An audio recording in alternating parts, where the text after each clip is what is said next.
சீமான் இருக்காருல்ல, அவர் வந்து அன்னைக்கு வந்து விக்கிரவாண்டி மாநாட்டுக்கு முன்னாடி என் தம்பியை நான் தான் வர சொன்னேன், என் தம்பிக்கு வந்து நான் ஆதரவு தெரிவிப்பேங்கிறாரு.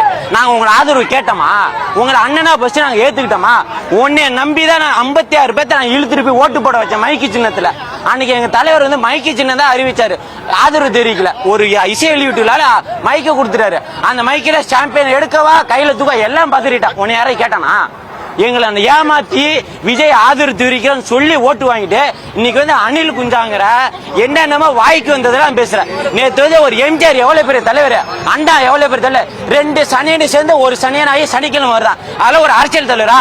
இந்த வந்து நாங்க வந்து அண்ணன் தம்பி போன 2 நாளைக்கு முன்னாடியே பேட்டி கொடுக்குறாரு. என்ன சொல்றாருன்னா, அண்ணன் தம்பிக்குள்ள பிரச்சனை உண்டாக்குறீங்கன்னு கேட்கிறாரு.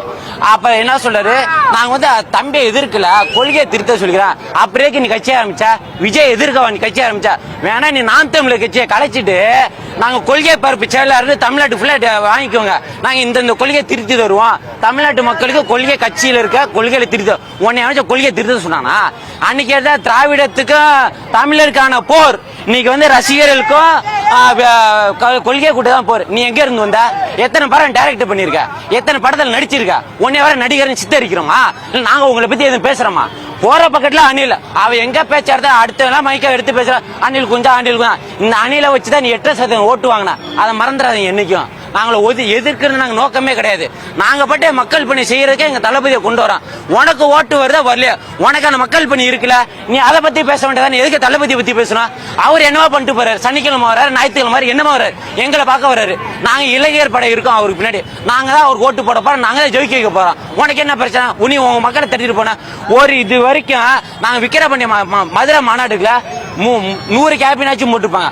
ஒரு கேபின்ல 5000 பேர். நீ இது வரைக்கும் நாம் தமிழர் கட்சி கூட்டம் சேர்ந்திருக்கா?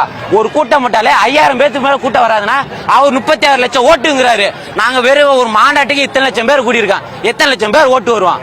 ஜெயிக்கல அடுத்த விஷயம். எங்க தளபதிக்காக கூட நிற்பான். 2026 எங்க தளபதி பின்னாடி தான் நிற்பான். அதுக்கு பின்னாடி நாங்க வாழ்வா சாவா எங்க இளைஞர் படை எல்லாமே எங்க தளபதி பின்னாடி தான். நீ வில்லத்தனம் பண்ணணும்னா உனக்கு 4 அடியாளுங்க வேணும், 2 அல்ல தெரிஞ்ச வேணும். ஆனா எனக்கு இது எதுவுமே தேவையில்லை. நான் சிங்கிளாவே உன்னை சீரியஸ் ஆக்கிட்டு போய்கிட்டே இருப்பேன்.